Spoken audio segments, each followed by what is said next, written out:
On les voit souvent au bord de la mer, ces maisons aux volets fermés qui attendent les beaux jours pour accueillir les propriétaires, des maisons secondaires, inoccupées une bonne partie de l'année, mais qui peuvent aussi se retrouver parfois squattées. Le tribunal de Lorient a rendu hier sa décision.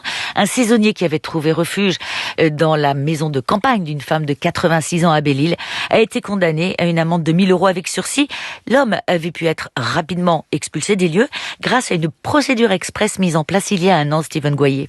Une plainte de la propriétaire au commissariat, une validation du préfet sous 48 heures avant l'intervention des policiers. C'est ce qui s'est passé pour Pascal Bordier 2 semaines après son arrivée dans une maison de Bangor à Belle-Île. Son avocate Julia Delalaise. Monsieur Bordier, qui était saisonnier à l'époque et qui dormait sous une tente, a fait le choix d'entrer dans cette maison qui était laissée à l'abandon. À Belle-Île, les résidences secondaires représentent près de 60% des habitations et la situation n'enchante pas vraiment les locaux. C'est pas évident pour les gens sur place de voir toutes ces résidences secondaires qui sont fermées, des volets fermés toute l'année, quand les personnes ne trouvent pas de logement. Mais depuis un an, aux yeux de la loi, la résidence secondaire bénéficie de la même protection qu'une maison occupée à l'année. Il n'y a pas de raison de penser que parce que c'est une résidence secondaire, elle a vocation à être moins protégée qu'une résidence principale. Guillaume Casbarian, député LREM et le rapporteur de la loi rentrée en vigueur le 1er janvier 2021, il se félicite du bilan national dressé en un an. 196 victimes ont fait la demande au préfet donc d'utiliser cette procédure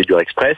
172 ont pu en bénéficier et ont pu donc retrouver leur domicile grâce à cette loi. La procédure ne peut cependant pas être enclenchée dans le cas d'un locataire mauvais payeur ou lors d'un contentieux familial. L'actualité.